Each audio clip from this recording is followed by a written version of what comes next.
Hello,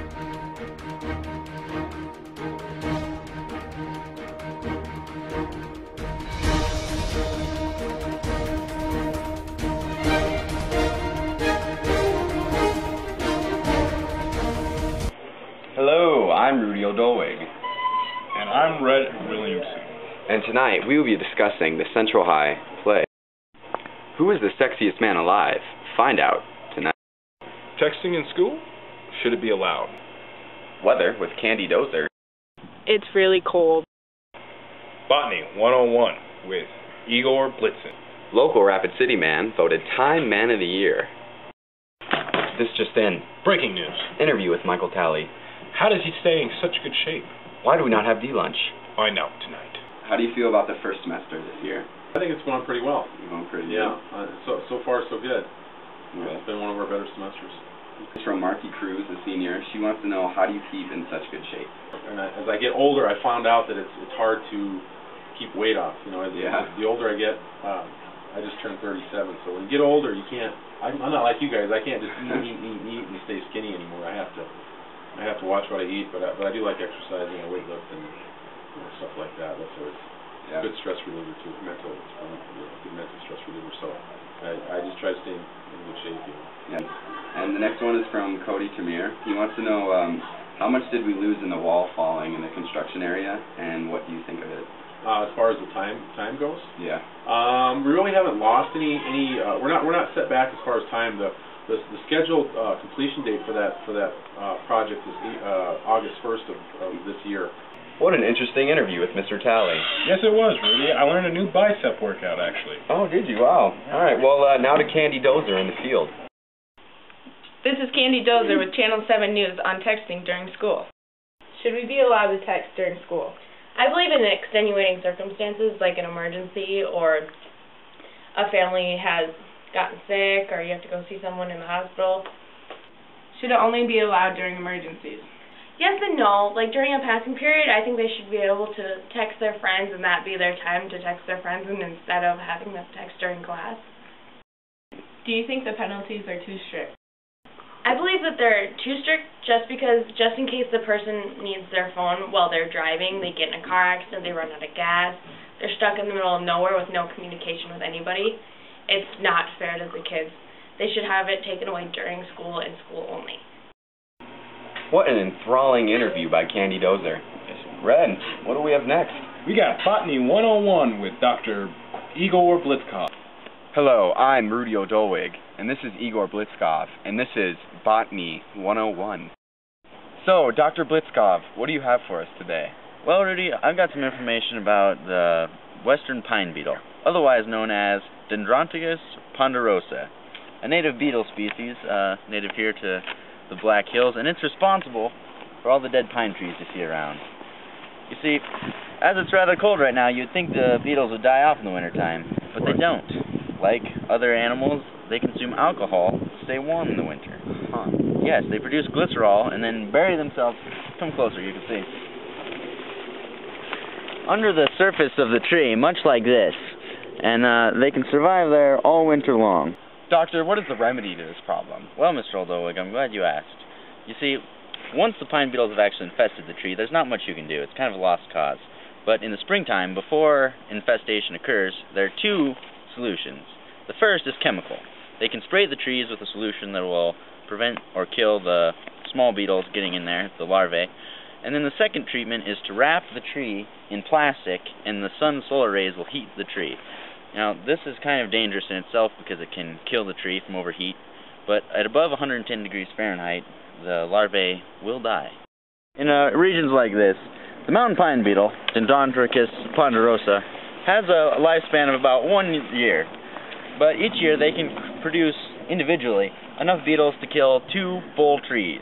Now, the symptoms of a tree infected by this are blue stains in the bark, holes much like this. You know, for all we know, this tree could be dying from the beetles as we speak. Terrible. An atrocity. So, doctor, can you tell me a little more about the symptoms? Well, you know, I'll go back to my tree example over here. You can see one of the sure signs are holes in the tree bark with yellow, white, or pink sap oozing out. Also, which is not apparent here, is the blue-stained bark, and also woodpecker activity, surprisingly enough. What an absolutely shocking interview. Yes, it was. Now we're going to the high school play. Go. Thank you, Rudy. I'm here, Igor Blitzkov, with Rasputin and Ksenia Shlimfinovitz, who wish to remain anonymous due to the nature of this interview. Now, Ksenia, you've been in State 1 acts before. Can you tell me how it's different from a typical CHS play? Oh, yes, Igor, that is a great question. The one-act play is so much different than the normal Central High Theater play because we get to have collaboration processes and brainstorming circles throughout the entire process, and we get to pour our hearts and souls into this experience. It sounds like a wonderful experience. Now, Mr. Rasputin, is this your first State 1 act? It is. And what do you think so far? Well, it's a wonderful experience with everyone coming together as a family, and more so than a regular play. I know that for you personally, State 1 act is it's kind of a hard subject. What anxiety are you feeling right now? You know, just the stress just piles down on you. Mr. Spackler's always saying, you're only as best as your weakest link. And, you know, some people think it's them and others them, and you just don't want to be that weakest link. And I lost a couple of my really good friends last year at State, you know, because the pressure just got to them. Nobody knows where they went, just ran out the door. And I miss them. Now, I don't want you to name any names, but who is the weakest link? You know, everyone's pretty strong right now. That's good. It's a little hard to say. Thank you, Chris. All right. Well, Rudy, you heard it here first on Channel 7 News. Back to you. Igor's the best. It sounds like a very interesting play, Rudy. Yes, it sure seems like that, Red. What do we got and next? Now, to the topic of the night. Everything you guys have been waiting for. The sexiest man alive.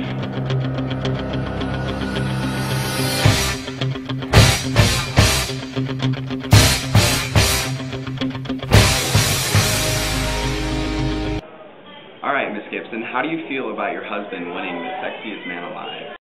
Well, I'm really excited about it because he is sexiest man alive. That says something about me and my taste. So I think it's really a reflection on just how awesome I am, and not so much about how he is so sexy. Oh, definitely. Yeah. Definitely, yeah. No, but I'm really excited. I think he's very excited about the honor, and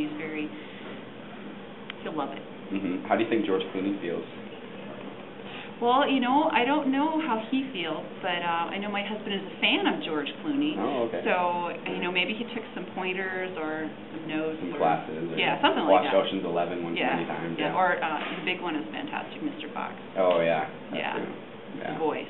All about the voice. Oh, yeah. Your relationship will change after this award? I think the fame might go to his head. I think he might, you know, think that he is... egotistical? Well, not maybe egotistical, but... you know, just more sexy. Yeah. Okay. Definitely more masculine after this. For sure. So I think our relationship will change just because he'll be thinking that, you know, he's got all these accolades, people like him, other people might like him. So it might go to his head as far as what life's going to be like at home, but I think he knows me. If you could describe your husband in 5 words, what would those be? Okay, 5 words. I would say kind. I know that this is about being sexy, but I think his kindness makes it sexy. Helpful, supportive, and then we could just add in hot, hot, hot, hot, hot, hot, hot, hot, hot, hot, hot, hot, hot, hot, hot, hot. So you're saying like Mr. Gibson on the exterior is just this masculine, macho man, but on the inside he's kind of like an onion. You just peel away those layers, and total layers. The kindness spills out, and he's really just a great guy at heart. Yeah, he is. Yeah. I think that he's, kind of gives this impression of being a little bit scary and intimidating, but he's a softie. Yeah. Yeah. He is. Now I just have one more question for you.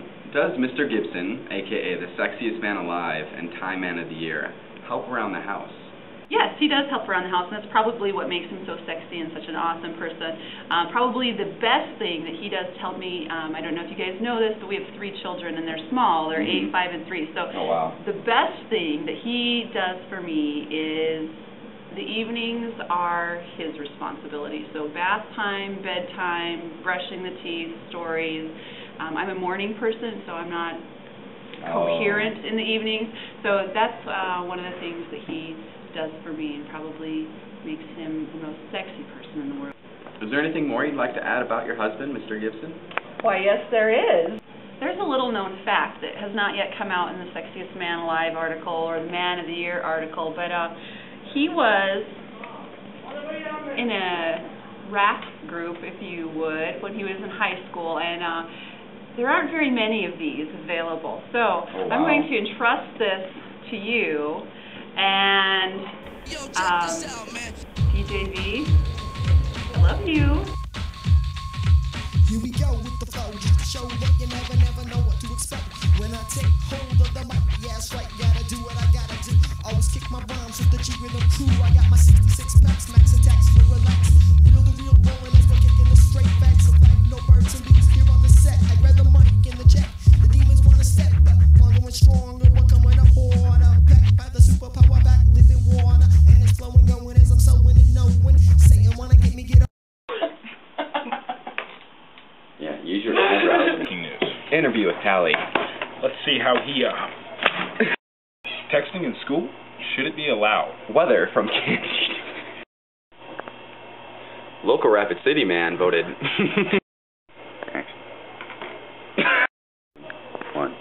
Local Rapid City man voted Man Time of the Year. Hello, I'm Rudy O'Dolwig. And I'm Red Williams. And this is Channel 7 News. Tonight we'll be discussing the Central High Play. Texting in school? Should it be allowed? Action. Hello, I'm Rudy O'Dolwig.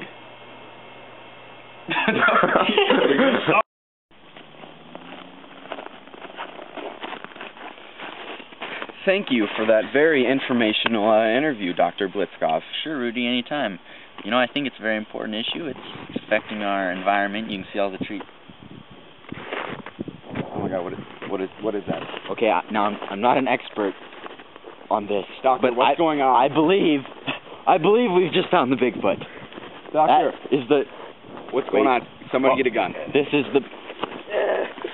What's he doing? Doctor, don't leave me! Hey, What's going on? No!